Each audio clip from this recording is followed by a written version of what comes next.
Welcome to In Tune with Reality, the stories behind the music. Episode 10, Soulful Soundscapes, Exploring Music and Mental Health.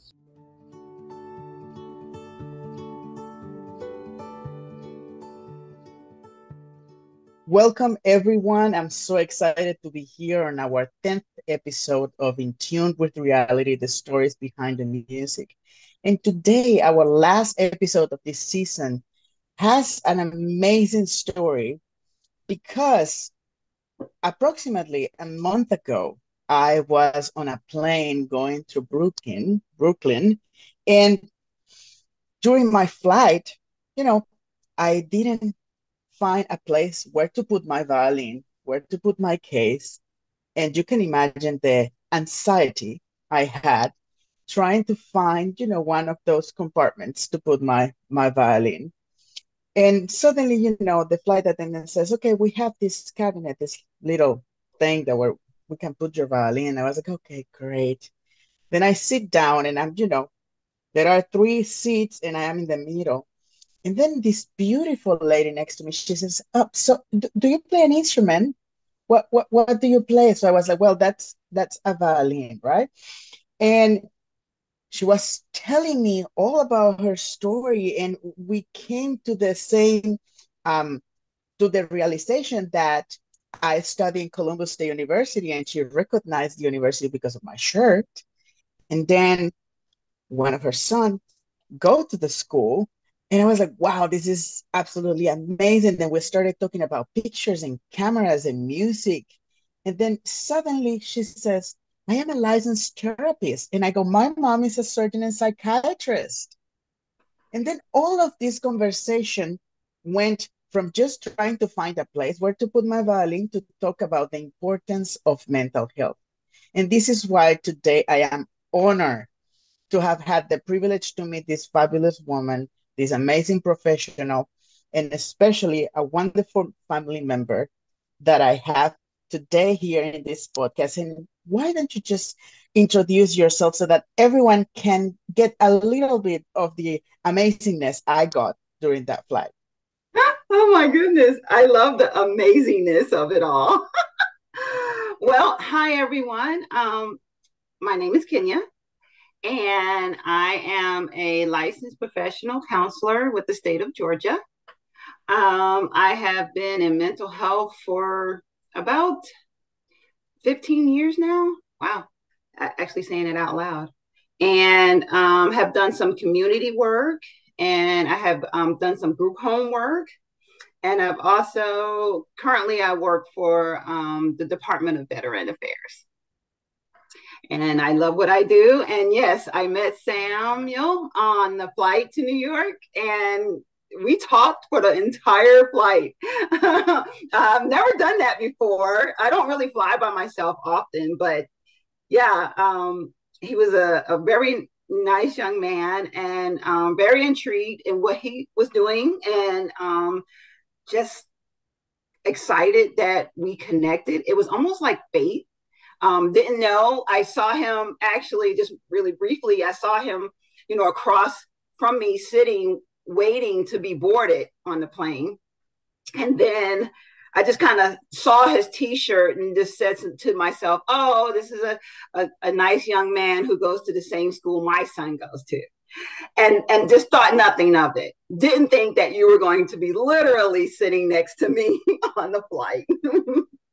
And then, of course, I had to say something because I'm a Columbus State, mom. But yeah, it was a pleasure speaking with you. And I learned a lot about your organization, about you, and the wonderful things that you do through music. And it really was extraordinary because all of these communalities, and I think like people would say, wow, what a coincidence. But I think this was meant to be. Yeah. And we were sharing all of our experiences and different backgrounds and how you are located in LaGrange and I am here in Columbus. And I just performed as guest concertmaster with the LaGrange Symphony this past weekend. And I didn't have the pleasure to see you, but this is why we're doing this today. Yeah. And Because our organization is trying to provide a holistic approach to music education, supporting the students and what we consider is the fundamental pillar of society, which is the Mm-hmm. family. I would like to ask you, could you explain a little bit from your perspective the importance of mental health and therapy in today's fast-paced world? Sure. I feel that mental health is essential for individuals. And you don't necessarily have to have a mental health diagnosis to seek out therapy. I feel that seeking out a mental health professional to process your thoughts. It will help decrease anxiety. It will help decrease depression. It will improve your overall well-being. And it's almost like having a friend almost. If you're feeling down and you feel like, hey, I just need to just get whatever off my mind so I can perform well in front of others, then I feel that it's important to have that mindset to go to seek out mental health And I and think not that feel ashamed for it. I'm sorry. yeah, no, absolutely. And I think that also we forget that no matter what we do and what our profession is, we are all human beings and we are all susceptible and exposed to the same realities of life. So having this secret space Mm-hmm. and being able to put that out there, Mm-hmm. feeling safe, protected, Mm-hmm. and building that relationship that at the end is a relationship with your inner self is Yep, so important. it I is. I wouldn't imagine musicians, we are supposed to be those giving those feelings, making feel people feel and Yeah, experience all of these emotions and things, but the yeah, reality is that we are just a platform. We are just an instrument. right. And everyone is free to feel whatever they want. So Mm-hmm. I know that you mentioned one of the most common misconceptions, which is that people think that they need to have a mental illness or a diagnosis related to their mental health to have to go to therapy, to have to go to a psychiatrist, to have to go to a psychologist. But how do you think we, as a part of the society, as a part of this beautiful world, could break down this stigma associated to this issue? Well, I feel that first of all, they have to recognize or be okay with not having. Well, the biggest misconception, like you said, would be you're crazy. Something's wrong with you. And so if you can get past that, if I can encourage your audience to get past that part of the process and seek out help, I feel that it would be very beneficial. The other misconception, a lot of in ethnic communities, a lot of people believe that mental health professionals cannot be trusted. You're trusting them with your darkest, deepest secrets. And how can I know that this individual is not going to trick me or try to, as they say, psychoanalyze me? A lot of folks like to use that word. And so yeah, that's another misconception. So if they can get past that. Um, Also, in a lot of ethnic community, there's the misconception of, especially with men, like you're a man, you're supposed to be able to handle this. You're the head of your household type of thing. And so, how dare you not be able to handle your stress on your own? Go take a shot.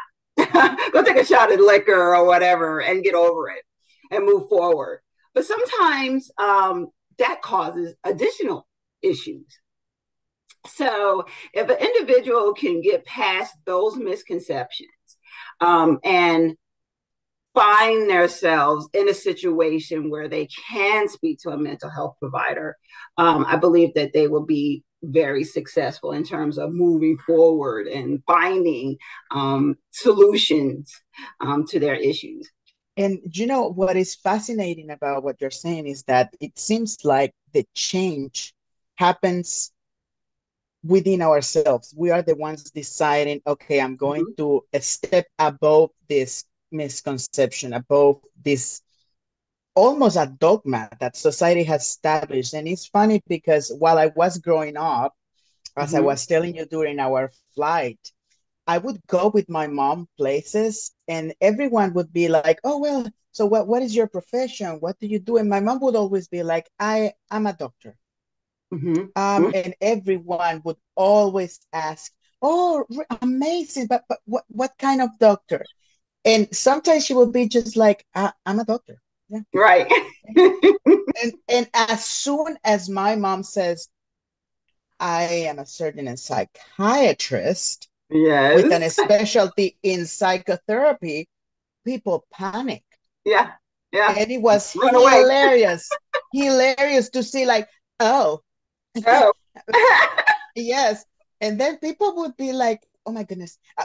You would see immediately how their behavior changed, Yes. how they would measure what they say, how they Right. would stand differently, how Yes. they would make any excuse. Oh, I need to go to the bathroom. And then you would not see that person ever again. And my mom would look at me and she would be like, this is the reality of what we Yeah. have in today's world. Yeah. And she said, I wish it was as easy as just psychoanalyze everyone at any moment. They Right. think that we get paid by the minute to do that, and we don't. No. If people knew how long it takes and how complex that process is, they Yes. would not take this thing for oh, they can do it in seconds. No, because in that Right. case, then mental illnesses and problems would be fixed quickly. Right. So I think that they have this kind of like belief that psychiatrists, therapists, and psychologists are like some type of Sherlock Holmes that Yeah. can get this type of profiling picture of you. And Right. this is what I want you to share with everyone. How come did you become a person that is so devoted and is an advocate for mental health? Like, what was your journey? Oh, Because I know it and I was right. inspired by it. But I want everyone to know that the person I have in front of me is someone that is more than just a professional in the world of mental health. Could you please do me that honor and share about Oh, your journey? sure. Wow, that honor. I love it. Well, basically, I felt myself, there was two things. One, I have, I guess, the gift of gab. I love talking with people. I love people, and genuinely, like I people watch. You come, and I find myself always. I could be in the line at a grocery store, and I may make a comment to a person who's standing in front of me, like, "Oh, I see you have chips," or something like that. And the next thing you know, it goes from talking about the chips to letting me into their private world. And now they're telling me how stressed they were about their marriage, or they're taking care of an elderly person, and it's like, wow, a whole therapy session right there you know in the line. And so going forward, I was a what they call an admission counselor for evening college at the LaGrange College. And my duties were to simply enroll people into the program and to help guide them through the program. Well, my office became like a therapy room. There were adult students, and so evening college would basically have mostly adult students, and they would come to me, and outside of picking the next class, they would want to help. They would like help processing their thoughts about the journey that they were going through in school and in private. So I decided after a year or so of that, I decided, well, you know what? I think I need to be a therapist. I think there's a need, or I think that's my calling in life. You hear people say, "Oh, that was my calling." I picked up a violin and I started playing at the age of 5. So instead of me picking up an instrument, my instrument was the gift of communication and listening intently. And honestly, remembering that individual and remembering what they said to me. So if I saw that person that talked to me while I was in the line with the chips and I saw them again, I might recall, hey, how is your dad doing? Or hey, do you remember we talked about this? And they love that. So I said, okay, God just kind of led me into that profession. And it was not like I wanted to. It was just it was kind of like I was forced into it. And I love it. I love what I do every day. You hear people, it's such a cliche when you hear people say, oh, when I get up in the morning, I love what I do. And you're sitting there thinking, yeah, whatever. Like if you're talking to a movie star, sure. Or if you're talking to, like, I don't know, Usher, sure. You get up and you love what you do because you get paid all of this fabulous money, which I don't. But I enjoy the magic of seeing someone coming from a bad place to a place where they're comfortable now, where their whole well-being it's different. And now that their mental health is okay, they can go out into the community and flourish and thrive and grow. So that's what I love about mental health, and that's how I got into it. I know that was a long thing, right? I love it. I love it. And I think that it's wonderful to also bring to the picture for everyone that is listening to us today that from the perspective of someone that is a musician, we are exposed to the same things that someone that studies architecture, med school, law, anything. Like we go in a practice room to practice our instruments, and then Mm-hmm. something is not quite working, and we are not able to deliver, we're not able to play the technical things that are a feature in the music. And then Mm-hmm. suddenly we get frustrated. And the first thing we do is just to pick the instrument and be like, okay, I'm done, bye. And then we Right. threw that instrument on the case and then we go like, bye, I can't. Right. And and all of that builds up. Like we Yep. think that that's just something that happens at a certain moment and then it kind of like dilutes, but it doesn't.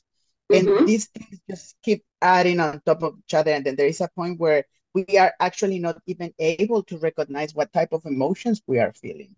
Right. So, what kind of advice or practical strategies would you be able to share with students, particularly in the world of music, which is the people that we support, Mm-hmm. for them to manage or at least to understand Mm-hmm. how to identify anxiety, how to identify stress, how to identify these primary emotions that when they are not very well managed, they can turn into something more complex and difficult to. Yeah, yeah. In conversation, you mentioned, and I had to write it down.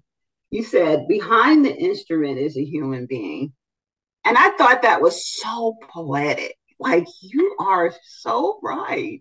Behind, I keep bringing up Usher because he's one of my favorite, but behind Usher is a human being. Behind one of the famous actors is a human being. And people have to realize, outside looking in, um, yes, you have this talent that God gave you. But yet, you do have to learn how to manage or learn how to identify the stress and anxiety in your life. And outside of um, actually sitting down with the therapist, there are coping techniques. And I think it's important to have a toolbox of things that you can do in order to manage said technique. So, like you said, once that person is frustrated with the instrument and they put the instrument in the case, what can you do? to help manage some of that stress. So I have some go-tos here. And so one of my favorite ones is guided meditation and deep breathing. Now, there are two different coping techniques, but I like them put together because I, and I'm gonna just self-disclose, I have ADD. And so, for those who does not know what ADD is deficiency, no, attention deficit deficiency. And basically, what that is in my mind has an issue with concentrating on one thing. I have multiple things in my head, and I'm thinking about three things already. I'm already on tomorrow and what I'm going to wear to church. Yeah. So guided meditation and deep breathing for me helps to calm all of that noise down in my mind. And the reason why I say guided is because I can't do it by myself. If I sat here and closed my eyes and lay down, I'm still thinking about what I'm going to wear tomorrow. So guided meditation and deep breathing, I usually go to either an app. If you don't have an app on your phone, you can go to YouTube. And they have all types of free resources that you can use for guided meditation and deep breathing. Some of that stuff comes along with music as well. So music, like either music or like sounds of rain and things like that. So for me, that kind of helps center myself. It helps to calm my brain down, helps my symptoms of ADD to kind of disappear just for 30-40 minutes, and then I'm centered again. The other one I have is socializing. Sometimes I find some of my clients will isolate and or get frustrated and don't want to talk to anyone, don't want to do anything, and they're locked up into their room forever. And that can cause some issues. So you want to reach out to a loved one. You want to make sure that you have a good support system. If you have somebody, a mentor or a friend that you can call and say, hey, I'm having a hard time. Can I just talk with you? Along with talking to a loved one or someone, get out the house. You can socialize out the house. While you're outside, if you don't have anyone to socialize with, go for a walk. Go for a walk in the park. I say a park because parks sometimes with the greenery and the scenery and you watching people run, that helps to take your mind off of what's going on. It kind of distracts your brain for a moment. Listening to music. Now, I'm saying that to a musician. Like, I play music all day long. Why would I want to listen to music? Well, listen to something different outside of your genre. It could be anything from, I'm going to just say it, Usher to Jay-Z or, Nora Jones, whatever it takes to kind of calm your mind down. For me, it's jazz. I love jazz music. I love, if the words gets in the way, I love instrumental jazz music, which helps me. And the last thing I like is grounding techniques. Grounding techniques are tangible. You can touch yourself. My favorite is giving myself a hug and saying verbally out loud, you are okay. Saying those words, it's a technique, which is called positive self-talk. Positive self-talk, along with hugging yourself, it tells the mind, it says to your brain, you're fine. You're okay. It's okay. And then hopefully by doing that, by touching yourself, by patting yourself on the leg, will take your mind off of whatever's disturbing you back to zero, and then you can start off again. So those are my little tidbits.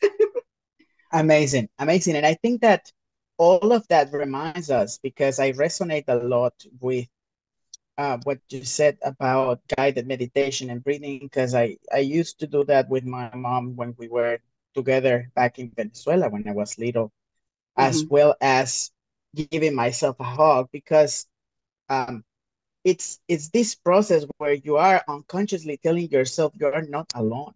Yes. Because you are allowing yourself to feel. You are Yes. allowing yourself to accept instead of trying Mhm. to control. And I Right. think that that's fabulous. Mm-hmm. And then it's interesting because we think that the reason why we would need to apply these strategies or techniques to be able to manage symptoms like stress or anxiety or even like stage fright or Mm-hmm. things like that are just to be able to calm down that situation. But actually, what we don't realize is that when we actually make these techniques a habit, Yes. what we are able to actually do Mm-hmm. is to create a level of inner freedom so Yes. that we can come in and out of it like if we had oil without being stuck on Mm-hmm. that situation. And I have experienced that myself when it comes to performing, Yeah. because when you make that some kind of like your mantra, Yes. then you are able to deliver, to connect with the music. And then we hear musicians that are really connected Mm-hmm. to the spiritual side of music, to Mm-hmm. what the composer wanted to convey. So we start understanding that this whole world of interpretation and sharing the music goes beyond the technical aspects. It has to Right. do with the person.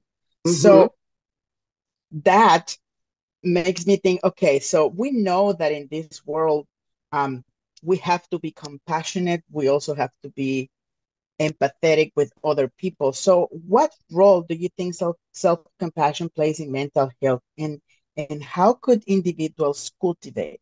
Wow. I have to think about that one because a lot of people, I struggle. First of all, I struggle with that myself.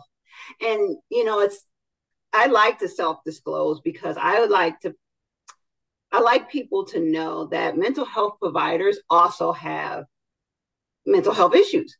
We're not like They're also humans. right. We're also human. We also have, fears and anxiety and stuff like that. Self compassion for me is hard because I'm a mental health provider. I am not, and this is what my mind is telling me that I am not allowed to have those the depressive feelings. I am not allowed to have that bad day, because I'm supposed to be giving you the energy, right? I'm supposed to be providing you with those feel good feelings. And I'm not supposed to have those depressive feelings. And that's so not true. And if people can allow themselves grace and allow themselves to feel it's okay to have depressive feelings, it's okay to have a bad day, to feel that discomfort and to recognize it and to be able to verbalize it. And then if you have that compassion, if you give yourself that compassion and that grace to feel that at that very moment, then that's when you can apply those coping techniques and just feel better. Like for instance, um, giving yourself compassion or practicing self-compassion will help your self-esteem.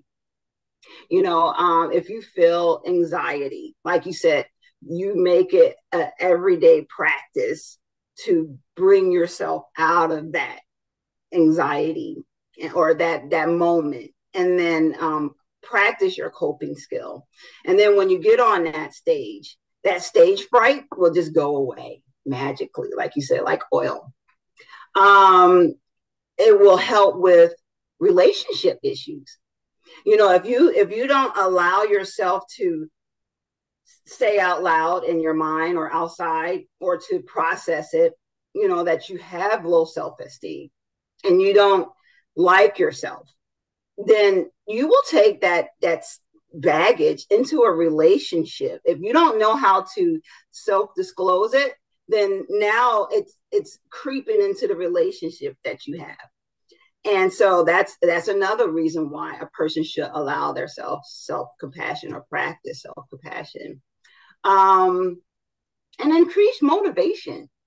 You know, I motivate myself every day because what I do, I'm a crisis counselor during the day, and hearing multiple people, being there for multiple people, and their whatever they're going through takes a lot out of you. It kind of drains you. It drains me, because I'm pouring into everyone else. But what about me? You know, I felt sad. Maybe I had an argument with my husband before I came to work. And so I need to learn how to decompress and say to myself, okay, Kenya, get it together. You are okay. Has positive self-talk, and be able to serve, with my clients and make sure that they're okay as well as myself. So I motivate myself before I even go in. So I think it's very important for people to learn how to give themselves grace and say, okay, I'm all right. Yes, I have this anxiety before I go on stage, but I will be okay because I know I've been practicing. I know this material. I will be okay. And if it's not, then that's when you use yourself. That's when you use your support system, or that's when you pull out your toolbox of coping techniques and say, okay, I remember this is what I need to do, and it feels good to me. So that's that's how I tackle self compassion. Wonderful. And I think that it's very important to remind ourselves that this self-talk and growth is not a straight line. It No. has a shape of, a lot of statistics, going up, going down, going state and Mm-hmm. stays and go. So I think that is very important because I think it's it's good to know that things like intrusive thoughts are Mm-hmm. things that everyone has, Mm-hmm. and we shouldn't feel bad and attack ourselves for having these thoughts. We Yeah. should not Struggle with it all punish the time. ourselves because of whatever went wrong. On the contrary, is Mm-hmm. about assessing what went wrong and creating strategies to approach that issue in a Yep. different way, expecting different results. What we can't do Mm-hmm. is hope that it's going to change when we keep doing the same, Right. because Exactly. then that's a very fair definition of craziness, Right. hoping for different results when we keep doing the same. And I think that that's a very like a very famous phrase from Albert Einstein. Mm-hmm. So the other thing is, previously you mentioned about that connection with nature, the connection with the outside. And I Mm-hmm. think that in this world, in this digital era in which we are now, where like now a cell phone Yeah. feels like is actually a part of your body. It is. It It's feels sad. like it feels like you can't live without it. And then you go to the Right. bathroom with it, you're cooking with it, you do everything. So Everything.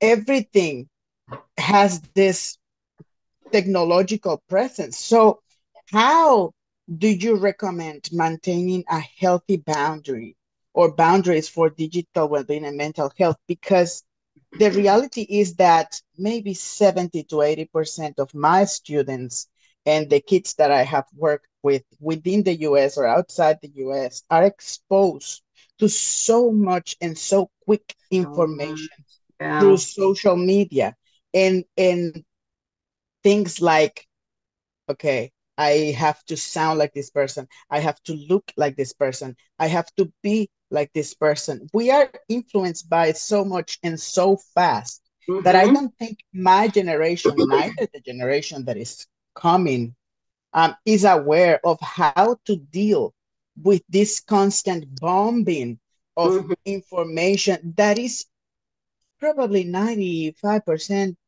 not positive Yeah. and is not constructive. No, not at all. Not at all. And if I can encourage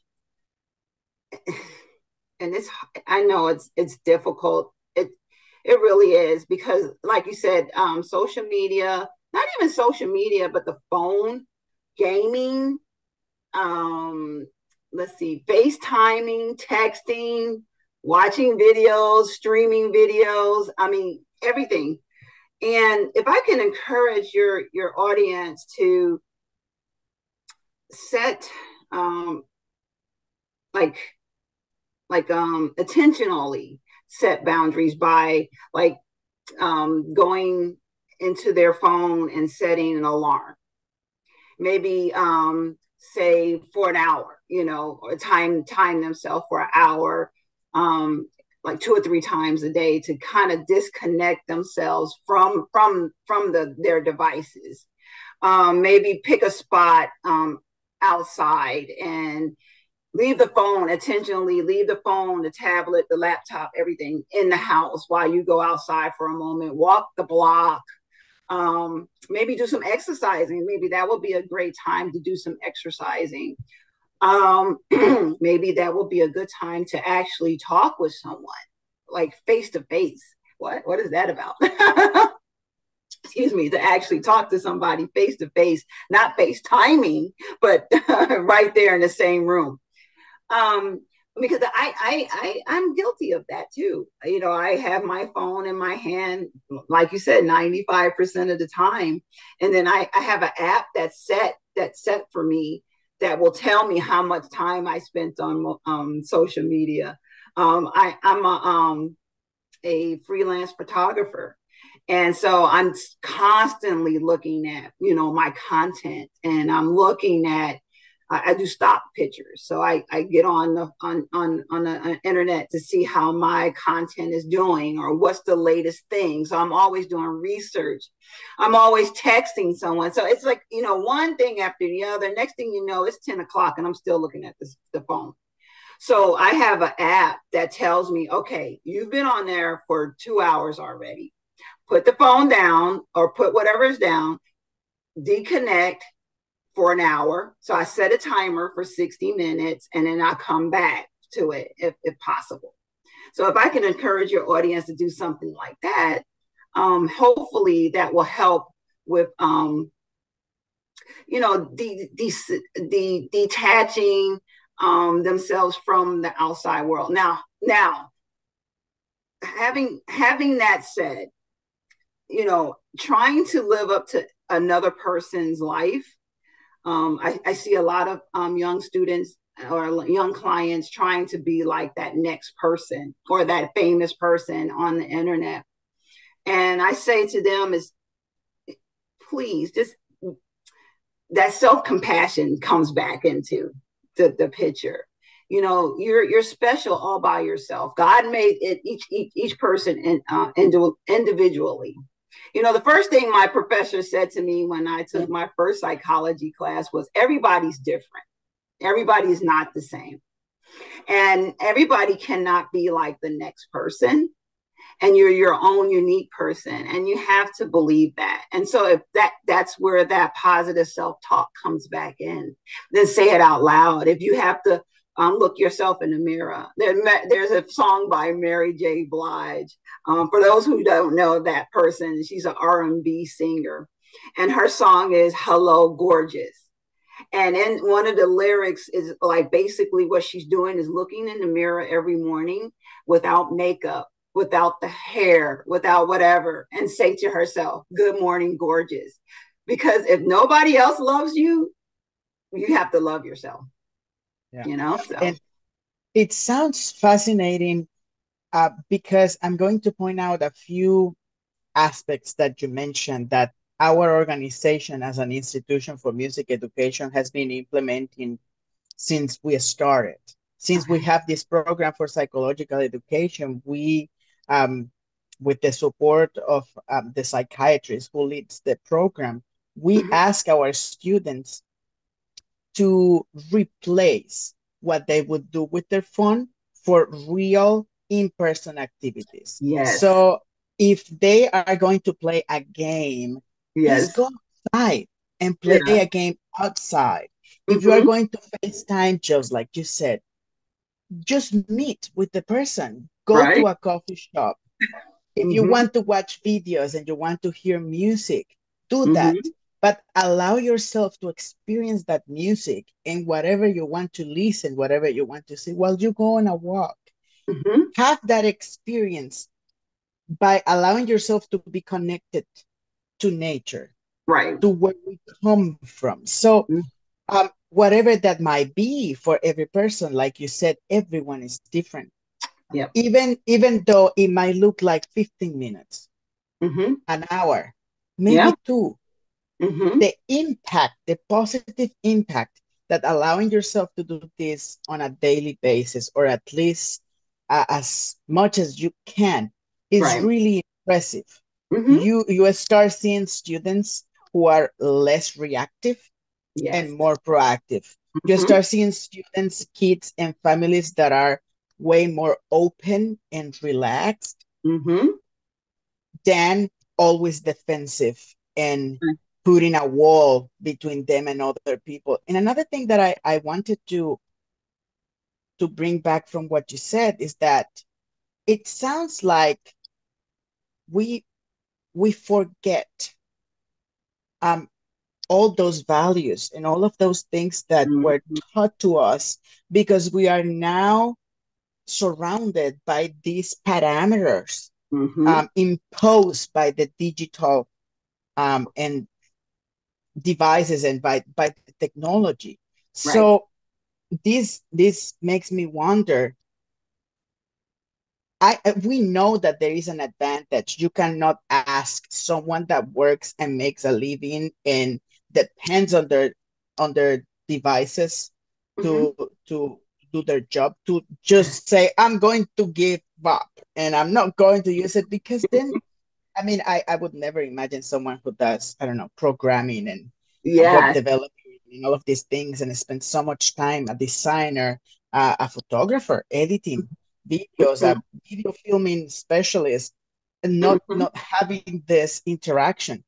But then I think that doing what you said, looking for that support system, being Mm-hmm. able to then disconnect and come back to reality is Yeah, a very important thing.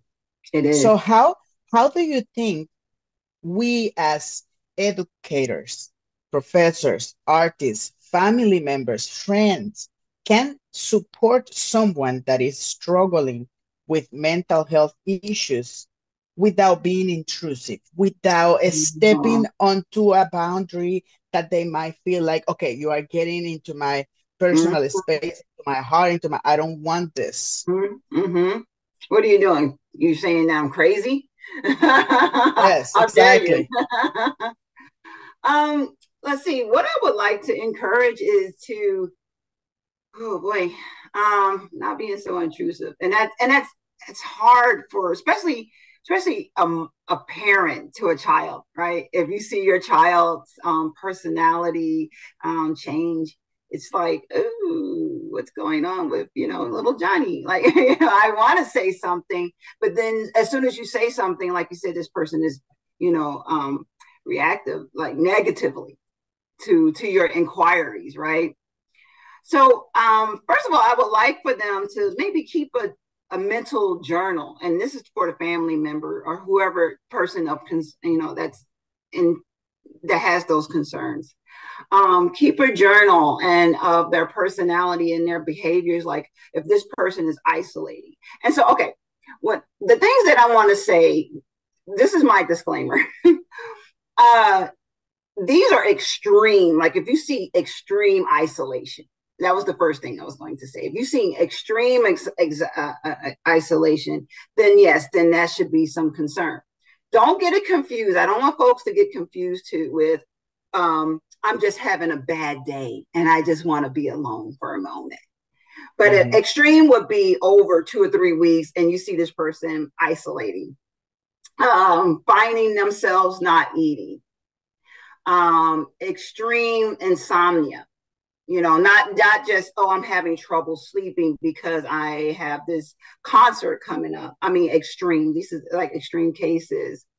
Let's see, and extreme changes in that person's behavior, again, I don't know, being more agitated, easily to anger, and not engaging with their friends, not engaging with the instrument, not engaging in school, stuff that they, typically would enjoy. They're not doing that anymore. And so once you see that this individual's behavior has extremely changed and you want to approach them, I like to use the sandwich approach. Have you ever heard of that? The sandwich Nope. conversation? No. Oh, okay. So can I explain? Absolutely. All right. So sandwich, imagine yourself making a sandwich. Okay. So you have the top bread, you have your cheese and meat on the middle, and then you have the last piece of bread, right? That's your sandwich. So the first part of the sandwich is you approaching that individual with compliments and a disclaimer. So example, hey, I noticed that you haven't been playing your instrument lately and you've been kind of isolating. And boy, I know that you enjoy playing your music. And I kind of miss it. I kind of miss it. Like, what do you think? Like, I like the way that you practice and it gives me joy. Okay, so that's your top bread. Like you're giving them your disclaimer. Hey, I haven't seen you. You stopped playing music. Now you're going into your meat. So now you're expanding upon the concern, which is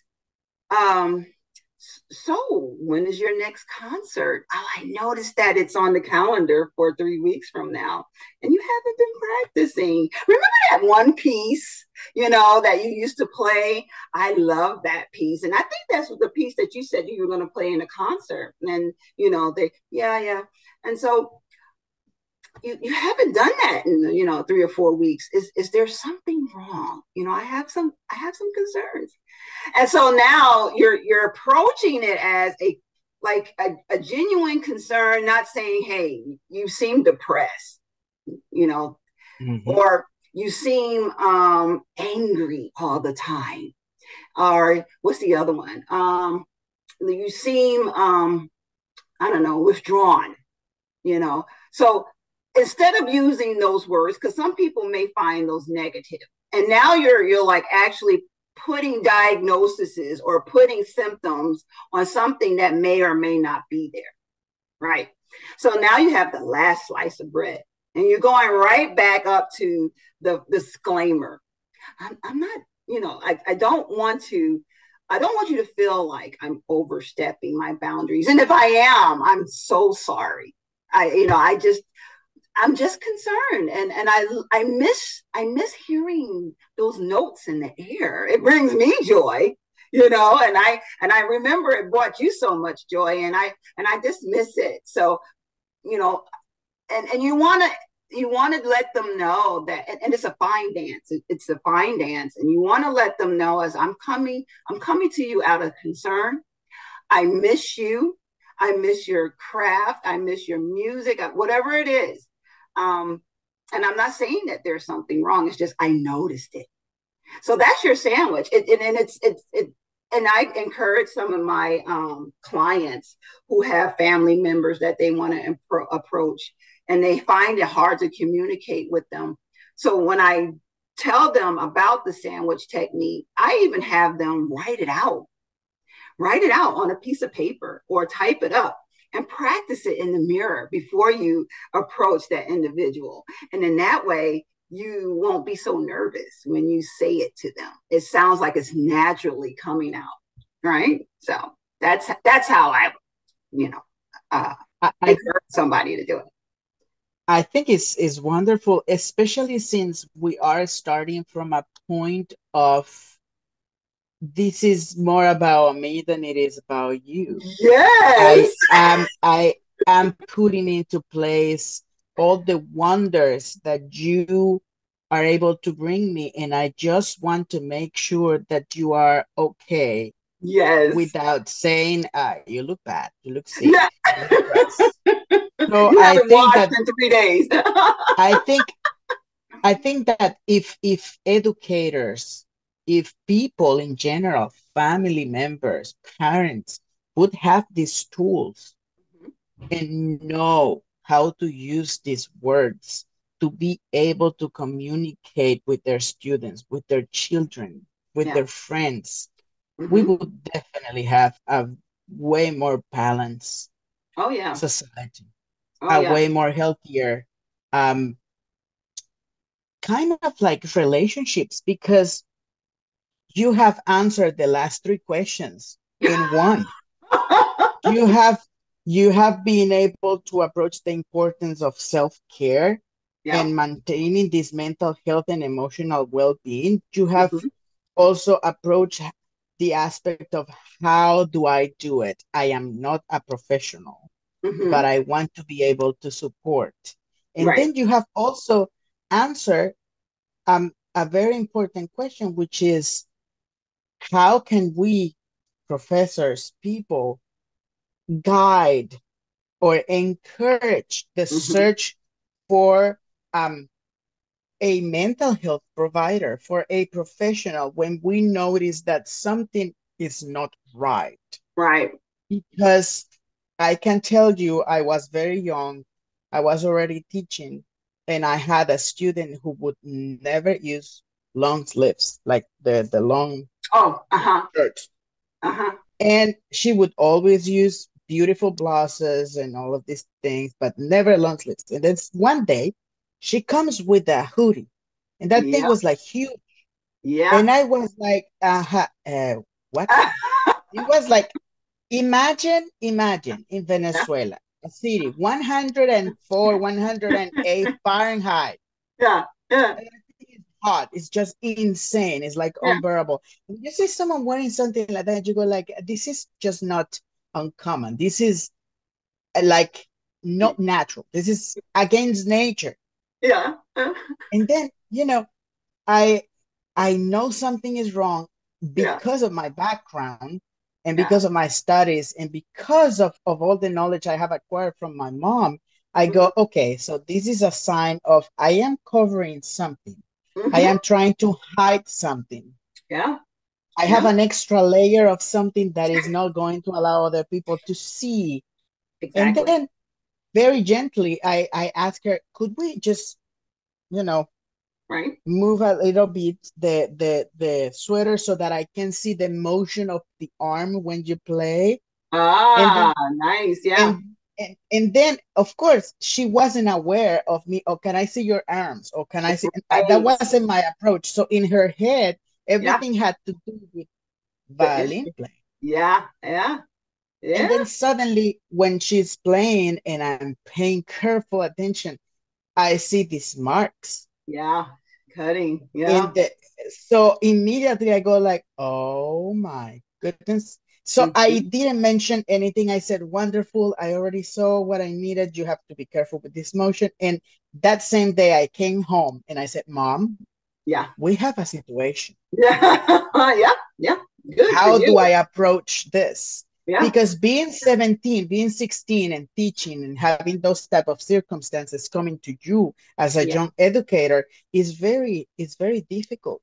Yeah. We are not ready. We don't have the experience to be able to guide this type of situations or not even know what is the protocol to act Right. upon them. Yeah. And this is not just for people like me who was blessed with the opportunity of teaching since a very young age, like I was 12 when I started, but Oh my. professors at the universities and many other places, they don't know what to do when they see these things. And Yeah. the first decision is to detach themselves from the problem. They Yep. said, I am a violin professor. My job is to teach you how to play the violin. So I don't have to deal with this thing. That's sad. That's And that's sad. why I want you to finish this amazing episode today.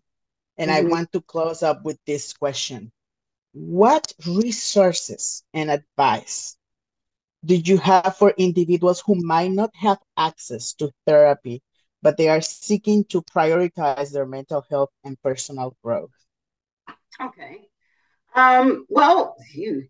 And that's huge. That's huge. That's huge because a lot of people feel that they cannot afford to go to a mental health provider.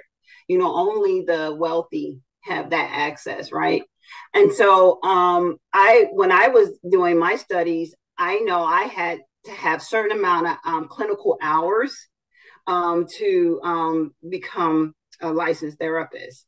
And so if a person is in a metropolitan area, urban area near a school, there's a lot of departments, a lot of schools that will offer um, their their students who are going to be therapists. They offer like free counseling so that they can get those clinical hours, meaning the student will get their clinical hours. So that's a win-win situation. The person in the community will be able to get free therapy. Also, if the individual is in school, if we're talking about, K through 12, there's also school counselors that are embedded in the school system. If we are in a rural area and don't have that access to those amenities, there's a universal number, and it's 988. 988 will take you to a trained mental health professional, excuse me. And that professional will be able to help that individual while in crisis. Now, yes, it won't be a whole therapy session, but the individual will be able to help process whatever's going on with that person at that particular time. And here's the caveat about calling 988. Because dialing that number, that person will be linked to an individual within their area, and that individual will have resources. So if they can't find resources online, they can call that 988, and that individual will have those resources for them. United Way. United Way, you can dial 211 anywhere in the United States. I'm not sure if that's offered outside the United States, but here in the United States, you dial 211, they'll link you up to your nearest United Way, and they have resources. The Red Cross, you can go to the Red Cross. They have resources for immediate help also and within that community. Lastly, NAMI.org. NAMI is spelled N as in Nancy, A as in apple, M as in mom, I as in ice cream, .org. NAMI is a nonprofit organization that will help, has a lot of resources. I go to that site to pick up resources. They have videos. They have a library of papers that you can read. They have you can put in your address, and they will also give you mental health providers within that area. And they also have a lot of phone numbers as well, like local phone numbers of not veterans, but veterans too. But depending on what you're going through, it can be domestic violence versus having the depression. So like I said, like a whole plethora of resources within the mental health community, and meetings that you can go to in person. So that's NAMI.org, and I think that's a very good organization. So yeah, so if 988 doesn't help, then get on that computer and find someone, because there's someone out there. Even if there's not a mental health provider there for you, just talk to someone. Talk to your professor, talk to your mom, your grandma. You don't have to tell them exactly what's going on, but just knowing that somebody's there for you will make a world of difference. And I think that what is so important about this is that the resources are out there. Yes. And we are just sometimes not aware of them, mm-hmm. or we refuse to use them. Yeah. Because we don't want to be judged. We don't want to be seen as someone who has a problem, as someone that is struggling. So yeah. I think that this episode of today is going to serve not only for who listens now, but as a resource Yes. for people to know that we are here, that they are not alone, and that no matter what they do, there will always be someone that would be willing to help. So Absolutely. I Absolutely. And am, don't feel threatened either. And I know they're, trying to wrap up, but I like to use the conversational approach and talk, just literally listening and talking is what counseling is all about. yeah. And we do that And every day. and we do that every day. So why would we be afraid of doing that for Mm-hmm. our own benefit and our own self growth? Mm-hmm. So I am so happy to have had this experience with you today. It was exactly an hour of podcast. So I am really enlightened and happy to see that the vision and the way that our organization is promoting this for students in South America and for students in Spanish speaking countries Oh is yeah. aligned with your vision as a professional. And I think that that's the reason why we kind of like came to the same um, place. Mm-hmm. And I hope to keep um, working with you and being able to provide a lot of opportunities for young kids who are experiencing the gift of music, Yes. for them to be healthier musicians, Oh my gosh, yes. healthier um, members of their society and community. So Mm-hmm. thank you so much, and Oh, thank you. I want to thank you everyone else listening today to this last episode of the season. Woo. Um, Yeah, amazing. Of In Tune with Reality, the stories behind the music. And this time it was the story behind a flight had some that some musician took that led Okay. us to where we are today. So thank you so much. Oh, And you're welcome. have a great night.